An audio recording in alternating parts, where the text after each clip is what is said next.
6 p.m. We're a little short-staffed tonight, but we're going to make it through.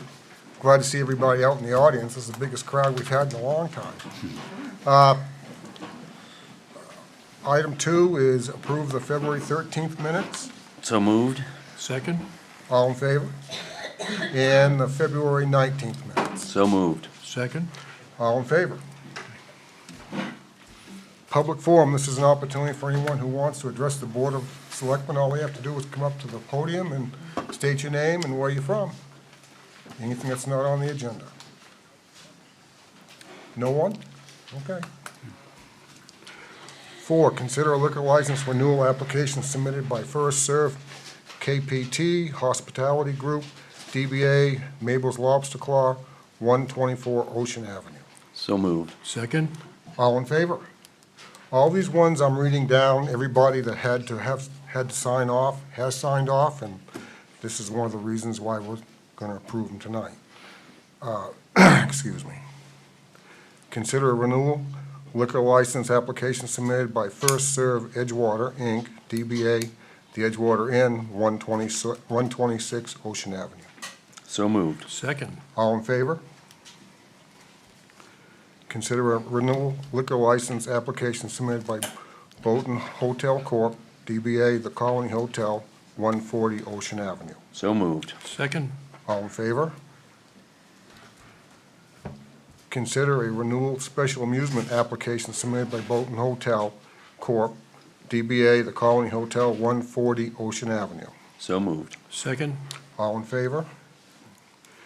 Number 8, we're not going to be able to do that tonight. We don't have a quorum. I would have to recuse myself on that, so we'll do that at the next meeting. Okay. Number 9, consider a renewal liquor license application submitted by the Ramp Grill, LLC, DBA Pier 77, Restaurant, 77 Pier Road. So moved. Second? All in favor? Consider a renewal liquor license application submitted by Noonan's Lobster Hut, Inc., 9 Mills Road. So moved. Second? All in favor? Okay. Consider an application submitted by the Kennebunkport Marina to add 2 additional floating docks, 5 feet by 20 feet, each adjacent to the existing dock system. And the reason why they wanted the 2 existing docks is they're going to go ahead and put a pump-out station for sewage from the boats that are coming into the Kennebunkport River. And from what I understand, I don't think they're going to charge anything for doing that, which is great. So do I have a motion? So moved. And I would just like to add, since everybody's in the audience tonight, this is just the first step in this process. It will have to go to the planning board from here, but our ordinance says that anything that is conducted in navigable waters in the town has to first come through the Board of Selectmen. So moved. And I would like to add, before I second it, is the fact it's the only pump-out station on the whole river. Yeah, there isn't one as of now, but there will be. And which you is say, great. how did we get along for so long without a pump-out station? I don't have an answer for, They did say at the planning board meeting, initial review, that there be no charge. Right, Correct. Yes. correct. Yeah. so I second that. I have a first and second. Any more discussion? All in favor? Okay. Consider appointment to the Conservation Commission.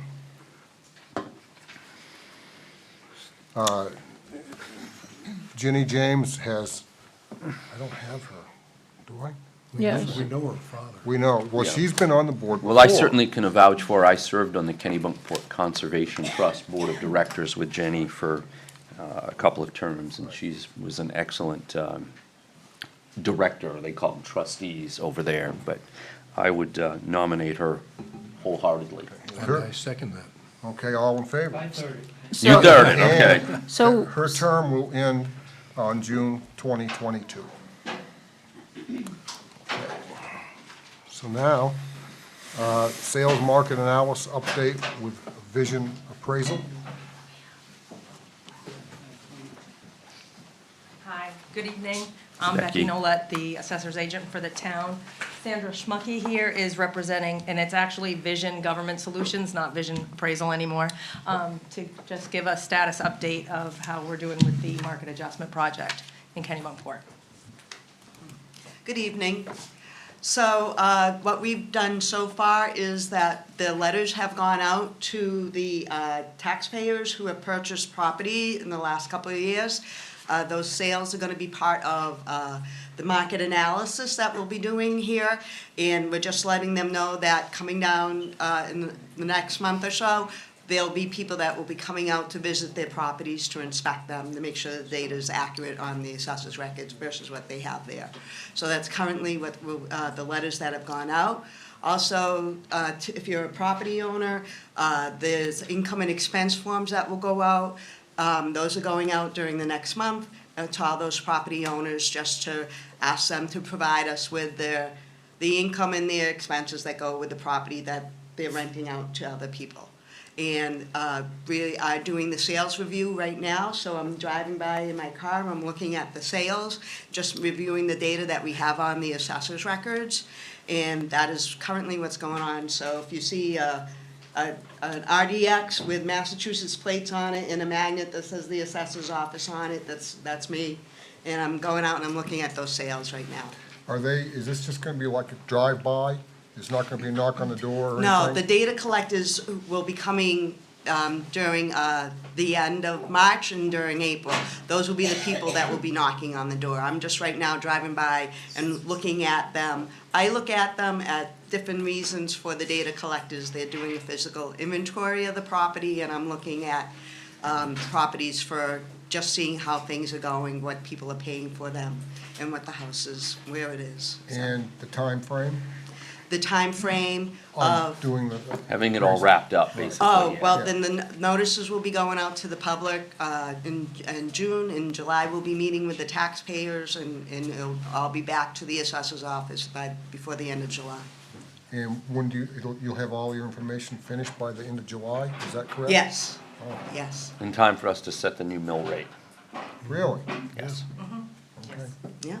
The goal is to have it all Excellent. done by commitment time, which is usually the end of July, beginning Right, of yeah. August. Oh, So, yeah, wow, they're okay. hoping to Excellent. have it all That's- wrapped up. Yep. That's great news, isn't it? Yeah, it's very good news. Any other questions? No? Anything else to add, or? Well, thank you very much. Thank Oh, you. you're welcome. Good Nice to luck. meet you all.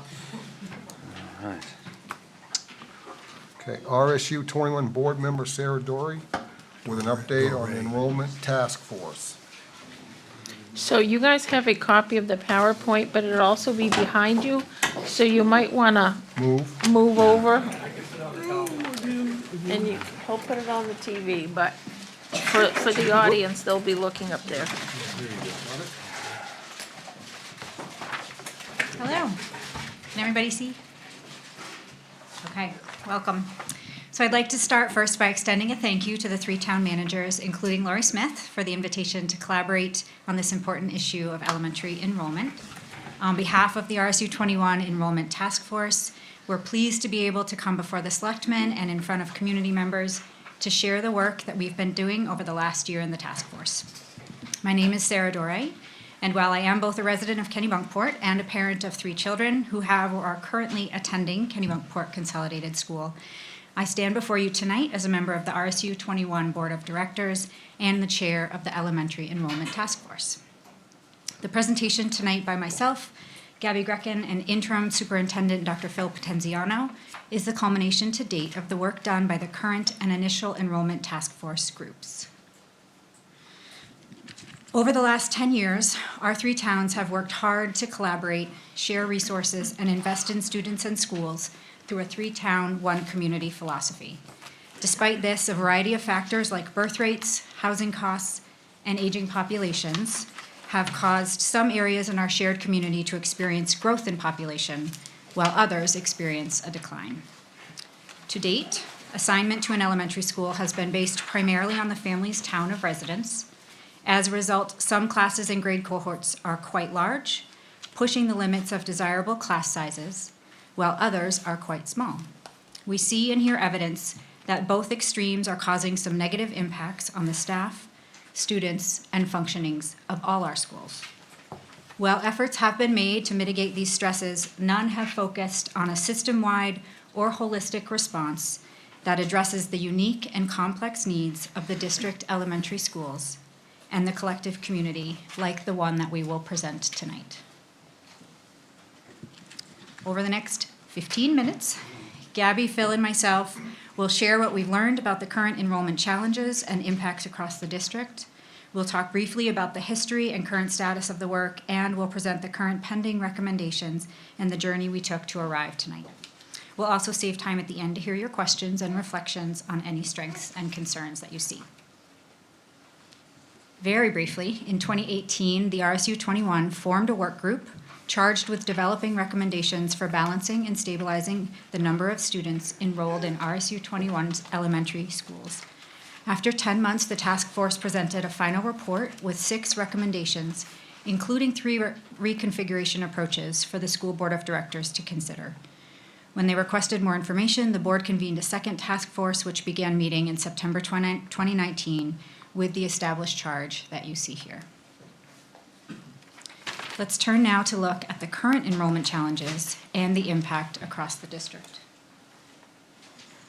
RSU 21 currently serves nearly 2,500 students in grades pre-K through grade 12 who reside primarily in the towns of Arundel, Kennebunkport, and Kennebunk. Approximately 1,100 pre-K through 5 students receive high-quality instruction in 4 elementary schools located across our 3 towns. The next 3 slides you'll see will show you a historic look at our enrollment trends across our 4 elementary schools. As you can see here, relatively steady enrollment over the last 10 years in Arundel at Mildred L. Day has resulted in a robust population to fill the newly renovated school. Historical enrollment at Kennebunk Elementary and Sea Road schools show slightly declining enrollment grades K through 5, with an overall decline of 88 students since the highest year of enrollment in 2010. It was only with the addition of pre-K at KES in 2018 that the total enrollment number jumped to 744. Enrollment in Kennebunkport Consolidated School has consistently been the most drastic, dropping from 209 students in 2008 to our current enrollment of 143, of which 46 are non-resident students. Over the last 7 months, the Enrollment Task Force has explored and unpacked the many ways an imbalance of enrollment impacts our students and our staff, from decreasing diversity in both educational programming and student population, to having a direct impact to teaching, instruction, and learning. The inequities are experienced and felt at all of our schools and in many different ways. At KES, larger classes have resulted in the need to hire additional support staff at a cost to the district and have limited the amount of one-to-one instruction teachers would like to be able to offer. At ML Day, while the steady growth has resulted in a healthy elementary population, the current resident elementary population is over 270 students, which cannot fit in the school alone. And at KCS, resident elementary enrollment is under 100 students, with some class sizes as small as 14 students. As you can see here, the average class sizes vary significantly between the 4 elementary schools. Pay attention to the numbers in red, which identify significant differences in average class sizes between the schools. Notice, for example, the difference between the kindergarten class sizes. Take note of the difference between the 5th grade groups. Because enrollment has been based primarily on town of resident, the impact of dips and increases in resident births are often felt in not so subtle ways. This slide shows you how our current enrollment numbers vary drastically between our 4 schools. Finally, through our work, the Enrollment Task Force has identified many different ways that our unified district benefits us all collectively. All 3 towns have sacrificed to join, and all 3 towns have benefited. From newly renovated schools, sharing of costs and resources, access to robust curriculum and extracurricular activities, strong test scores, and cross-district events and activities that build early and meaningful relationships. Simply put, we believe our students and communities do better when we work together.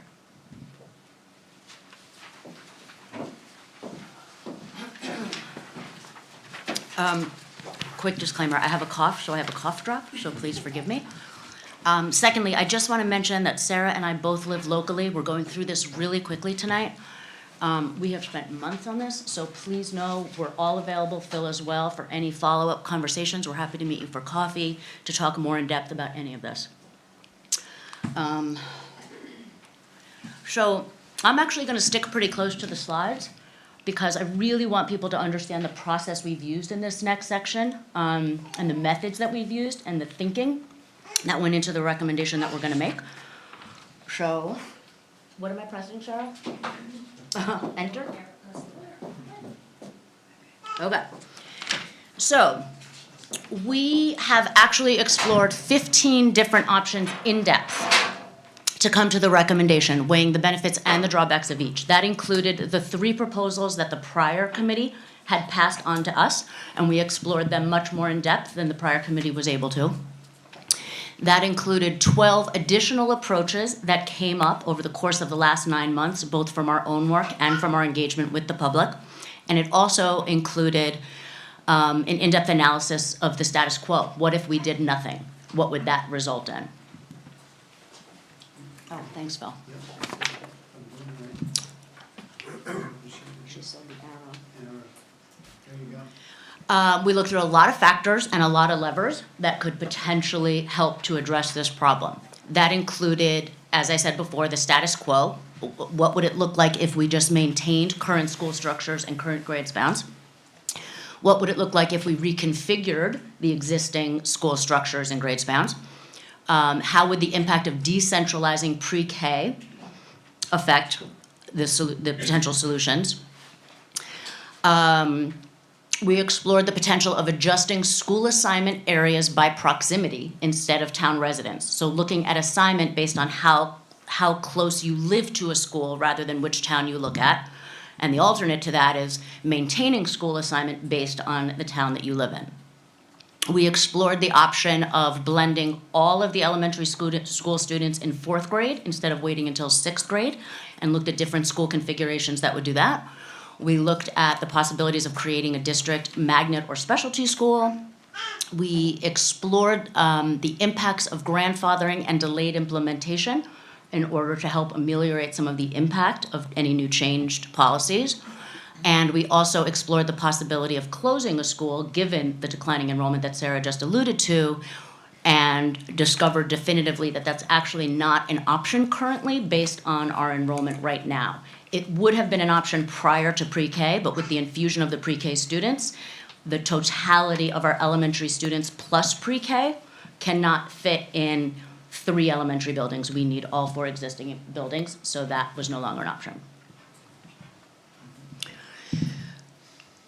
I want everybody in this room to please rest assured and please spread the word that if there is one thing that captures the spirit in which we have tackled this work, it is to be as exhaustive as we knew how to be.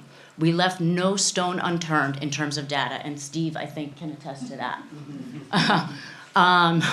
Since he was the data source that we most often went to. So, what were the impacts that we explored on all of these 15 different options? What would the impact be financially, obviously, was an acute concern. What would the impact be on student bus times, on the district-wide enrollment trends and projections? Meaning any decisions that we make for next year, what would that look like 5 years from now based on the information available? So we don't want to obviously make dramatic structural changes that are then going to have to be revisited in 2 or 3 years if the enrollment projections change the picture in a significant way. What would the impact be on class sizes, alluding to what Sarah was showing you in terms of the variations from school to school? What might the impact be on school start time, because that was still a fluid issue over the last few months that we were doing our work? What would the impact be per town in terms of the number of students in each town that might be impacted for each potential solution? So really trying to unearth and identify how can we pick a solution that asks the least amount of change of the fewest amount of people. What would the effects be on existing programming, staff teaming options, academic features? a very significant issue to us was how do we minimize disruption to students and families? How do we let student cohorts continue? Meaning for students who have started their careers in a building, obviously, we were all in agreement and strong consensus that it's in everyone's benefit for as many students as possible to be able to finish their education in the building that they've started their education in. And we've also looked at some of the existing research on the impact of grade spans, transitions, and school configurations to see if there were definitive determinations about which were more advantageous than others. We very deliberately sought out to make sure that we were engaging the community and getting input and feedback from the community. To that end, we held 3 community forums to raise awareness, share progress, and to get community feedback. We had in-depth discussions of those 3 proposed plans that the prior committee had handed to us, which included a comprehensive analysis of the pros, cons, and costs of each one of those 3 plans. We had over 300 community members attend and engage deeply at each one. Participants were working in small groups to be able to actively explore each one of those options with members of the committee available to answer their questions in real time. And we also provided plan-specific feedback. We received plan-specific feedback, and we distributed surveys, which then we used to guide our work moving forward from that point in I think that was October, November, roughly speaking. It's very important that people understand there's no easy answers here. If there were, this problem would have been solved 3 years ago when it first emerged. There are trade-offs that are inherent to any solution that we considered. So we really want people to understand that and hear us when we say that. We know that there's no perfect answer. There's no silver bullet here. So what were some of those trade-offs? What were driving the decisions? How did we balance our decision-making? And these are sort of the 3 main ways we did that. We valued a stage implementation to minimize disruption. The upside is we minimize disruption. The downside is we recognize that we're then delaying action. So, for example, a school like Consolidated is going to have to wait longer to get the infusion of kids that they really need if we're going to minimize disruption to existing families. That's a trade-off. We can't have both of those things. We can't have immediate urgent action at the same time that we minimize disruption to current families. So that's the trade-off. Secondly, all of the potential options, the meaningful options that we explored, will result in a small percentage of students who will live in closer proximity to a school than their assigned school. There's no way for us to solve this without that, just based on the locations of the schools currently in the district. And it's important for everybody to remember that that is true currently as well, right? Like we have plenty of kids in Lower Village who are being bused all the way to KES, even though Consolidated is a 3-minute drive away. So that has always been a reality in our district. But we do recognize, obviously, that there is an inconvenience inherent to that, to sending your child to a school that's further away from the one that may geographically be closest. And finally, we can't solve this problem without busing some kids over town lines. We can't solve this problem without sending some kids to schools that are different from the town that they live in. And we recognize that this will require a change of mindset and expectations amongst people who have lived in this community for a while. We do want people to know that given the amount of time and energy and intense analysis that we have put into this process to date, I think we all would have been very disappointed if we reached this stage of having a recommendation and we're not at peace that we landed at a solution that was the best possible solution we could have landed at, that balanced these trade-offs with the most integrity we could have. And I can just share that as somebody who has been involved in this work for the last 2 years, we really do feel confident that our recommended approach is the one that is best able to balance all of these competing factors. Great, I got it, yeah. And I'm gonna skip that slide, but basically I'm gonna talk, I got it, that's okay. Yeah, I got it, thank you. But I'm Phil Potenziano, Dr. Phil Potenziano, interim superintendent. Couple quick things. One, I just want to thank the enrollment task force. They have done an incredible job. The amount of work is incredible. I do want to single out one particular person, and that's Dr. Steve Marquis. the amount of data requests that the task force asked of him has been incredible, and he always was able to come back and do that in a quick manner and in a very thoughtful, and most importantly, the data was always accurate. So thanks, Steve. So with that said, you're going to see here, these next two slides, in my point of view, are probably the most important. So slides 22 and 23, it's talking about the committee's recommendation purposes. So beginning in the fall of 2020, all new families with students in grades pre-K through 5 enrolling after June 1, 2020, let's stop there for a second and think about that, into the RSU will be made based on a combination of the following factors. And I'm going to go over the factors, and then on the next slide I'm going to give you the definitions there, or I'm going to read these definitions after. Grade and cohort, class size, and school capacity. So the location of where that house is or that family resides. Preference, programmatic location, siblings, family composition, student needs. So before I go to the additional part, I want to just read some definitions. So a grade cohort, so we all understand, is the grade and composition a student will enter at the date of registration. Class size is class size, total number of students in a single classroom.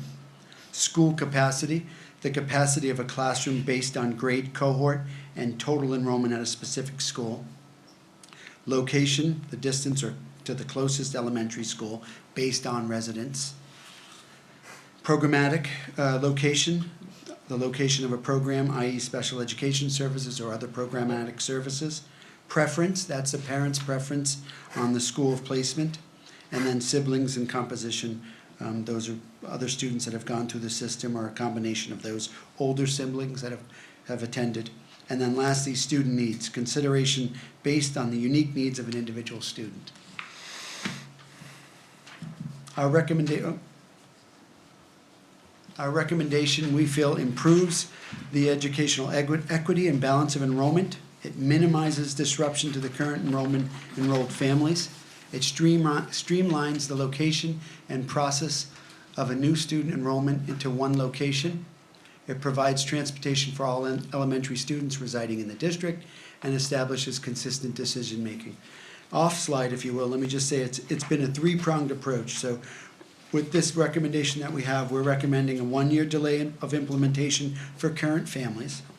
It's going to limit the eligibility for reassignment of current families in K-2 students in the fall of 2021, and it guarantees continuity of placement for families with older siblings in grades 3 through 5 in the fall of 2021. I got one more slide, Lori, if that's okay, and then we can. Bill, can you just go back to the prior slide, because I think it's important to Yeah. read that second part of Oh, JCA, JCIA. Thank you, Gabby. Additionally, this is really important. Thank you, Gabby, good catch. So additionally, we do have a policy that's, JCA is what the title is, but in that policy, it states that the superintendent has the authority to move current students to balanced enrollment. In the spring of 2021, administration should review the overall district enrollment status to determine if any currently enrolled pre-K1 students without siblings attending the same elementary school should be reassigned in the fall of 2021 to help imbalance enrolled imbalances. That's a good point, Gabby, again. So just let that settle in. You can go back and look at this, but that's an important slide comment. Our recommendations improves, we feel that it improves the system, it improves our programming, it minimizes disruption to currently enrolled families, it streamlines the location and process for that, provides transportation, establishes consistent factors. I want to keep going because I think Lori, so here's the data and rationale. It eases max classroom sizes, builds student population where needed, minimizes financial impact, minimizes student impact, minimizes busing, that's been a big discussion. And then on the bottom of the screen, you'll see some respect to public sentiment. 89% said minimizing transportation time was very or somewhat important. And then 83% assigning school based on proximity to building is very or somewhat important. Are we okay? Yeah. Lastly, 2 of 2 here is provides protection against inconsistent enrollment projections, so it helps, the 3 enrollment projections, flattening it out or decreasing, the big fluctuations. It provides structural continuity, provides varied district options, maintains diversity of school structures, requires monitoring. This is going to take continued monitoring. We're going to need to look at this, ongoing district-wide enrollment, and establishes consistency and transparency.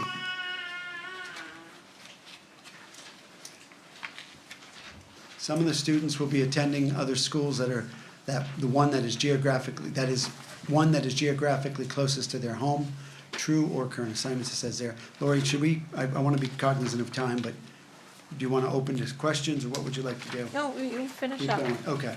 Some students will attend a school other than one of their town of residence, says there. Short-term inequities not immediately solved by this plan. Administrative efforts will be working to mitigate those plans. Enrollment equities will be essential.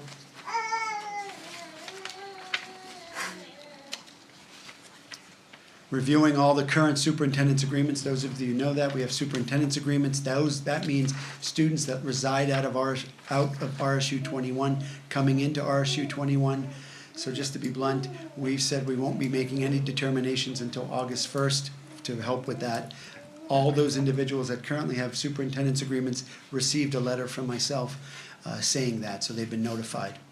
We're working collaboratively currently with our pre-K families to encourage kindergarten placement at KCS. Said another way, we sent an email, we've sent a letter to those parents saying, consider going to that school. I've also sent a letter to K through 5 parents at Kennebunk Elementary School, asking them if they're any interest in pursuing going to KCS. Presently, we have 8 students, 8 families on that list, 8 students that are showing some interest in going there. We're reviewing current bus routes that travel from Kennebunk and Arundel to Kennebunkport and work collaboratively with identified families to encourage placement at KCS. Utilizing the new placement factors to inform decision-making for in-district transfer requests as well. Again, we've done a lot of work, the committee to work, we've done all that, so we're open to community questions if you'd like. I want to thank you for this great report. And I'm going to ask the selectmen and Lori if they have any questions or comments, and I'm going to ask the public if they have any input. You looking at me? I'm looking at you. Well, I certainly would like to commend you because it looks as though you've heard the voices of the people who live in Kennebunkport. As an alumni of Consolidated School, when you call it KCS, it confuses me because we just called it Consolidated. But we are committed, those of us on the board of the board of selectmen, to keeping a school here in Kennebunkport. And we have struggles on our end that we have to deal with that make it difficult for families to move here and to afford to live here.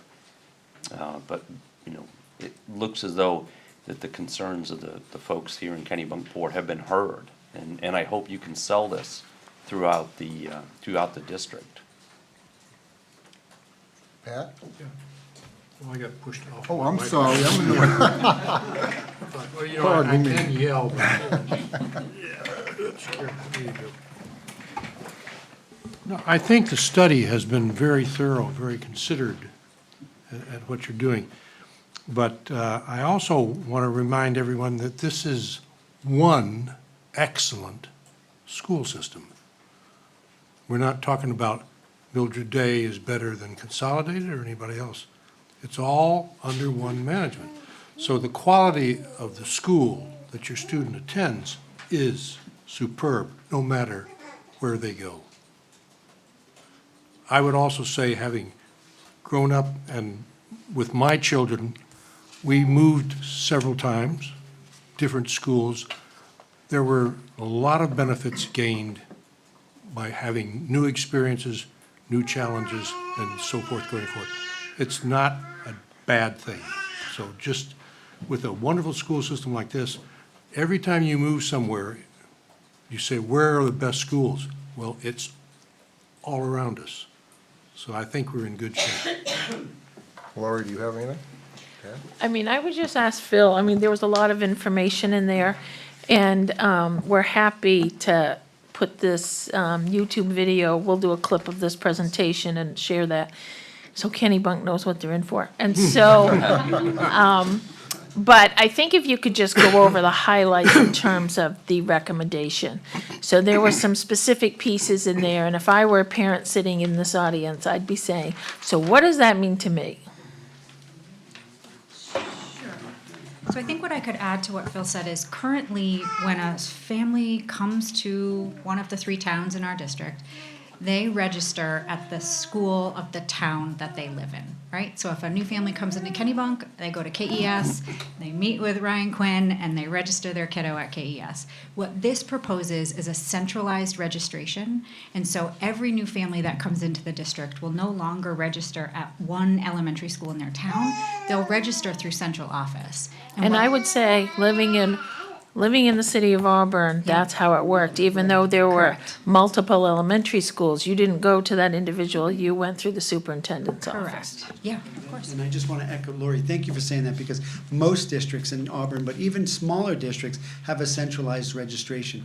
And there's benefits to that, because for enrollment purposes, not just beyond where they're going to go, but do they have the correct data? Do we have everything that we need to prove that they are a resident in RSU 21? Again, we want to be welcoming, and I think we are welcoming. Today, we had a large group of family there doing, registering, but that's what we're trying to do, is make sure. That's we're doing very this. normal. It is normal, but thank you for saying that. Sorry. Yeah, that's the one big change, right? So our recommendation will shift where families new to the district register. They'll go to central office and they'll register there. And then, so those factors that Phil showed and went through, those will be held by central office. And central office will then work with building level administration to really determine which and so I think there are 2 things about this that I think are really, there are many things that are positive.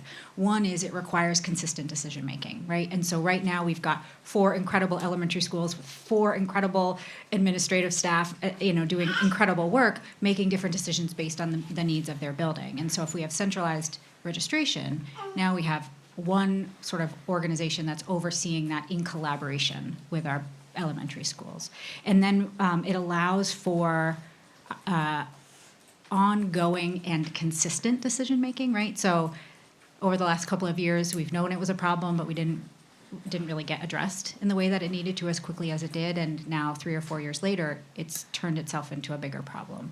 And this new way of registering and enrolling by default requires administration to look at every single kid every single time. And so we keep a much sort of finger on the pulse sense of what's happening in each elementary school. The piece at the very bottom around JCA, I can't remember the exact number, Steve. There were 58 families that moved into the district, something around that last year, 44 the year before.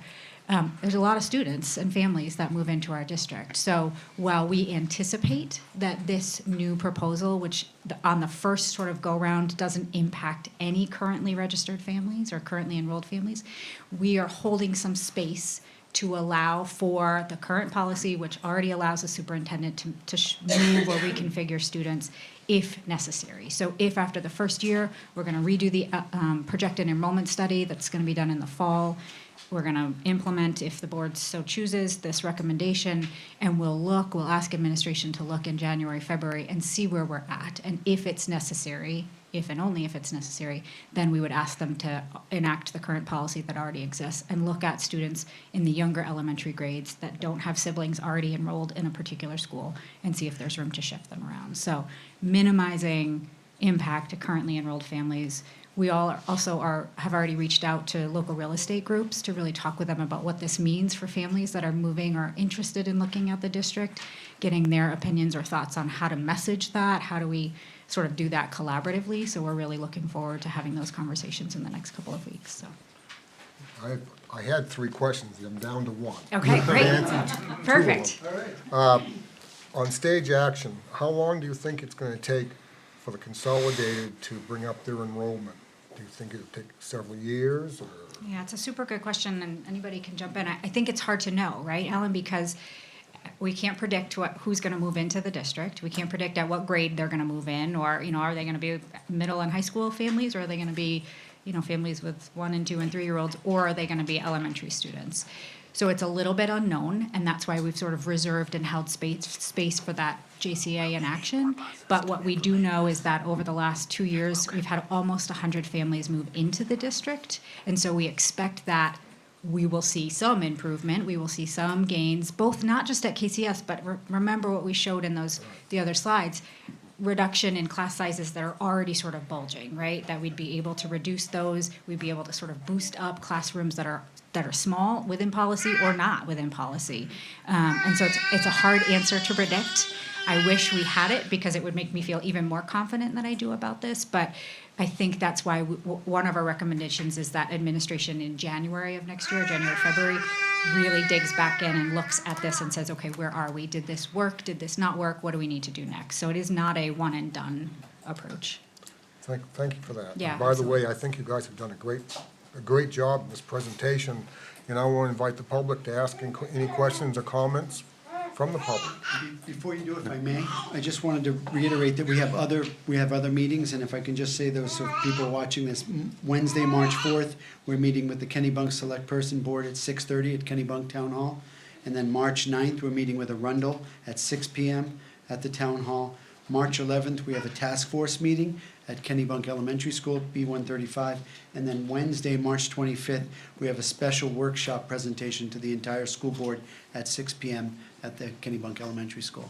Okay, thank you. Alan, I would just add to that, part of what is inherent in the challenge of answering your question is how long is it gonna take for Consolidated to recover in terms of enrollment, is that the enrollment projections that have been done, there are 3 main ones that we looked at, and they gave us completely different answers. One said the population is gonna naturally increase on its own, one said it's gonna continue to decline, and one said it's gonna remain flat. So that was why we were very wary of making dramatic structural changes that couldn't easily be undone, given the uncertainty of what that projection is gonna be.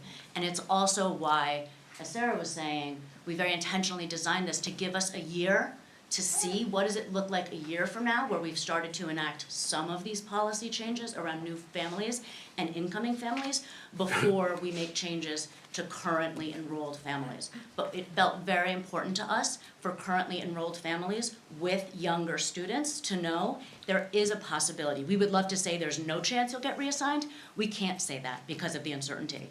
And so it feels really important to us to be upfront and transparent about the fact that if you have students who will be in kindergarten through 2nd grade as of the fall of 2021, they may be eligible for reassignment. It doesn't mean they will, it's not gonna be a big percentage, but they may be eligible and people should be aware of that. Okay, thank you. Are there any questions from the public at all, or comments? Just please state your name and where you're from. Hi, I'm Ashley Baker Cook. I'm from Kennebunkport, live in Kennebunkport. But I think I'm uniquely situated to comment on this, and that's the only reason I'm coming up, is to commend the committee. I am a kindergarten teacher at Kennebunk Elementary. I have a class of 20 right now, but I am also a mom and a new homeowner. We just built a house on Goose Rocks Road, and so I have a 4-year-old who's in pre-K right now at KES, and I have a 2.5-year-old. And so I'm sort of uniquely at the crux of this problem, where I want my 4.5-year-old to go to kindergarten next year and have kids in his class and have more than 13 of them. But very, very selfishly, I would like to not have 20 in my own class next year. So I think I just want to commend the committee, because I think that I was also on the committee in the first iteration, so even more involved. And I think that this is a great solution. I think that it affects the families the least. I think that it is what I would have loved to have seen happen last summer, and didn't happen because of administrative changes and just the way that the decentralized registration system sort of dropped the ball, and we didn't realize how many families were moving in, and so it created this extra imbalance this year in kindergarten specifically. So I'm very happy. I think it makes a lot of sense, and I just want to commend the committee and say thank you guys for having them. Well, thank you. Anybody else? Dave? Yeah. Oh,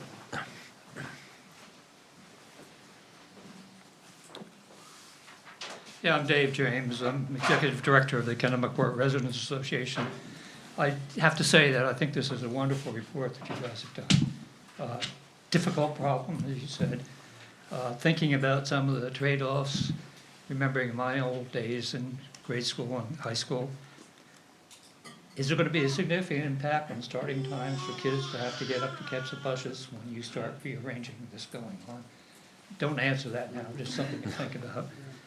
And the other thing is the impact on kids. You know, we consider ourselves, we go into second grade with 15, 20 people, go to third grade, same kids. And when you all of a sudden move to another school, you got a whole bunch of new kids to make friends with and adopt to. So it's just another thing to consider. I don't see any easy answers to them, but you're on the right track, I think. So thanks very much. Thanks, Dave. Ma'am, you had a question?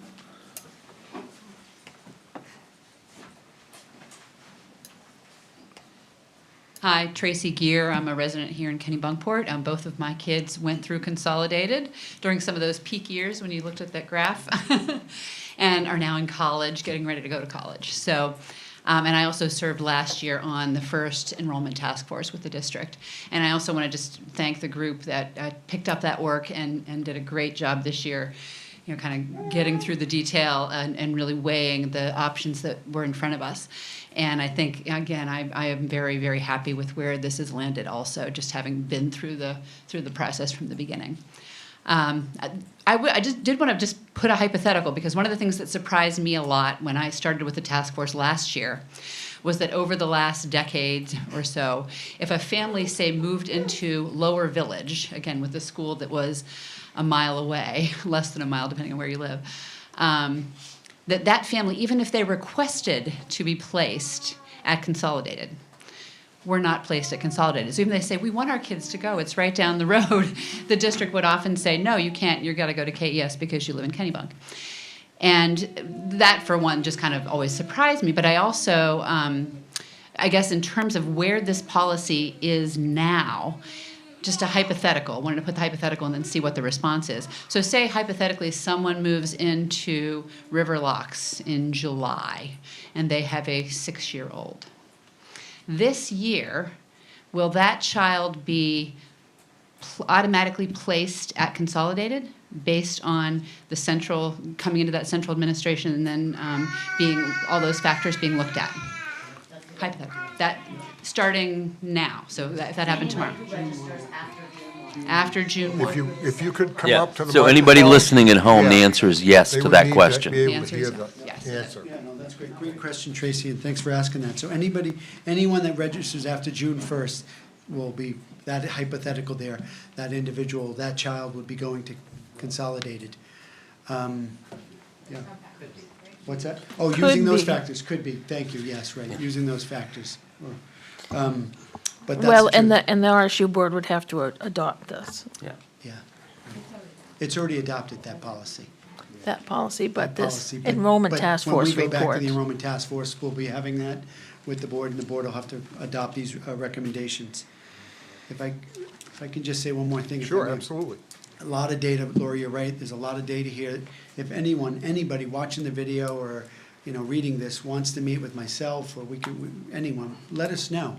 I met with two parents from the port the other day and had questions, and I told them to look at this presentation. So again, my door's open, happy to meet with anybody, meet anybody anywhere, and have this discussion. So Any- can any I more ask questions? Go ahead. another question?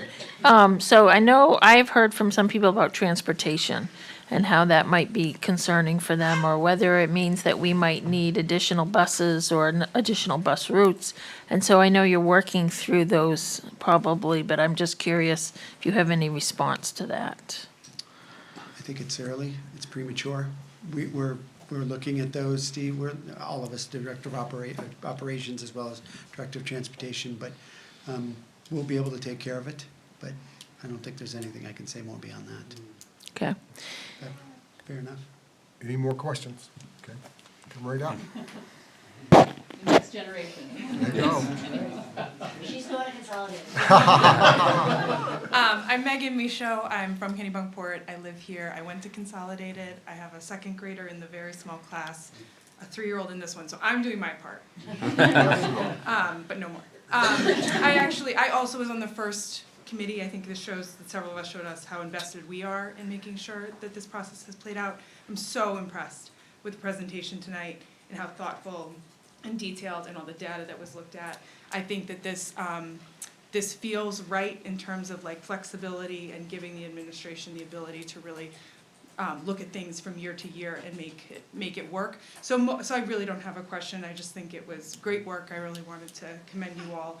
And I have, many personal reasons that I feel really invested in Consolidated and keeping that a really strong school.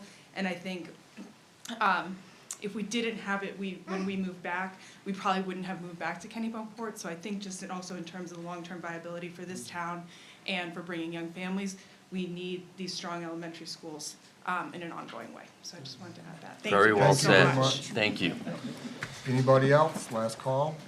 Just to give you a heads up, I went to Consolidated in 1956.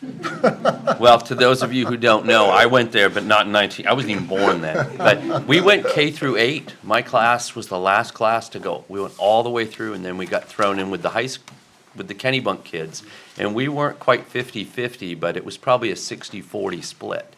And I didn't know anybody from Kennebunk. And when I graduated, I was the president of my class. So it was a great, like Dave James said, it was a great experience to get thrown in and to meet other kids. And today, 30 years later, some of my best and closest friends are people that I met when I got to Kennebunk. It's a great school. Yeah, for sure. So I think just to wrap up, we'd like to thank the Enrollment Task Force for making time, and we know that they've had many meetings, and we appreciate them coming to ours as well as Kennebunk and Arundel. I think some of the takeaways people should remember is this is not a Kennebunkport problem. This is a problem for all three towns. It is a problem for our school district. We just spent a good deal of money on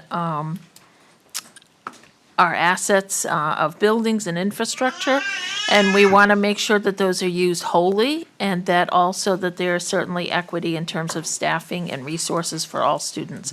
And so I hope that people keep that in mind. Change is hard. Nobody really ever likes change, but sometimes change can be for good. Thank you very Thank much you for coming. very much. Great presentation. Okay. Mike Claus. I think they're gonna clear out if you want to wait a second here. Yeah.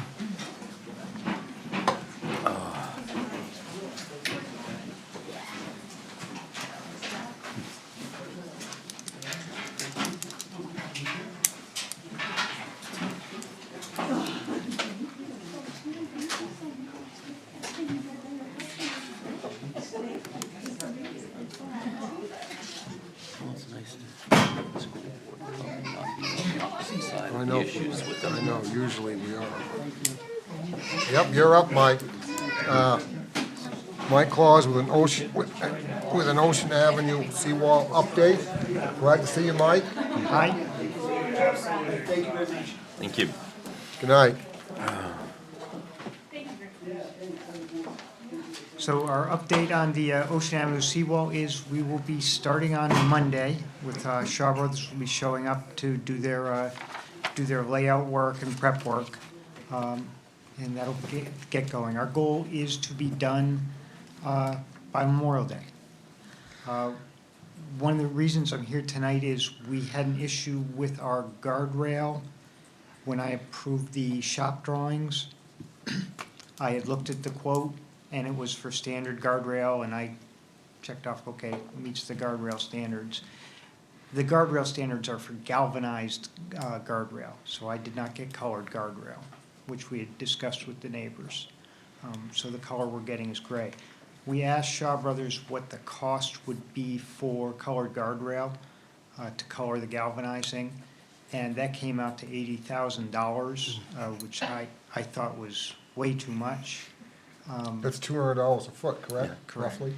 You know, It's too much. in looking at what we paid, what the state paid for coloring the Lanigan Bridge, Right. I reached out to both T-Buck and Stantec and asked them what they thought, and they thought that the state ended up paying around $75 a foot to color galvanized, which is still a lot of money, but a lot less than $200 a foot. I'm not exactly sure how Shaw Brothers came up with their numbers, but we asked them to go look at them again, and they did, and they said, no, those are good numbers. So I don't recommend that we. Good for them numbers, or? Good, I Good think for them they were very numbers. good for them Yeah. numbers, yes. So I think we ought to go with the galvanized look. Recent bridges that have done that include the Mousom River Bridge on Route 9, the new Bartlett Bridge in Arundel has this galvanized guardrail. It is pretty much the standard guardrail, colored guardrail like we have in the Lanigan Bridge is for, high-traffic areas where you want the color. We would like, what we're looking for in this guardrail is to have it fade into the background as much as possible. Hopefully, the galvanizing gray is sort of a neutral color, and, you'd be able to look, your eye will be drawn to the river instead of the guardrail.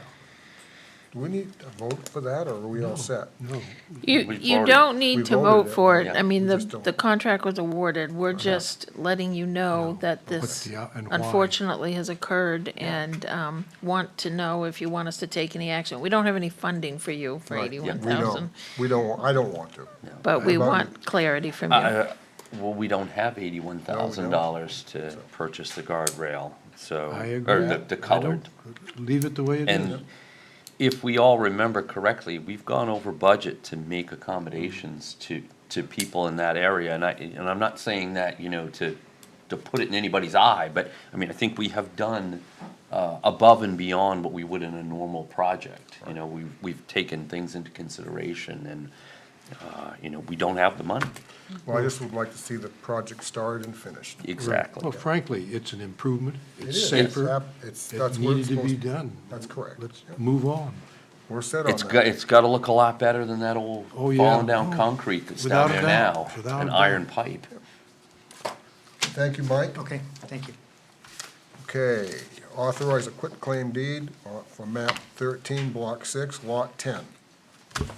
So moved. Second, All in favor? Approve restrictions on vehicle weight limits on certain roads in accordance with the 29-A MRSA, section 2395, in the Kennebunkport Traffic and Parking Control Ordinance. Hi, Mike. Any change from last year, the year before, Mike? So we do have one change. Because of the project on Ocean Avenue, we're gonna have Ocean Avenue be posted at at Colony Avenue and at Arlington. So the trucks that are using the dropping off materials for Shaw Brothers will be going down Colony Avenue and then back down South Main Street. If it looks like we're damaging the road, Shaw Brothers will work with us on scheduling deliveries. I've talked to them about that, but that will be, that's the only change. When would you like Will to there go even into be any effect? frost to come out of the ground? It hasn't been much of a winter. I think the route, we usually pull the Route 9 to the ocean side fairly early this year. As soon as we see that that's dried out, that there's no standing water in the puddles, we'll be pulling that. And I don't think that'll be that long. Out, on the Goose Rocks, Guinea Road end, it may be a little bit longer, but I don't expect a lengthy posting season this year. When do you want this to take effect? Monday. Okay, so we need a motion. I move that we post vehicle weight limits this Monday and be lifted according to the highway department's schedule. conditions, yeah. Yeah. I second that. The first and second, all in favor? Thanks, Mike.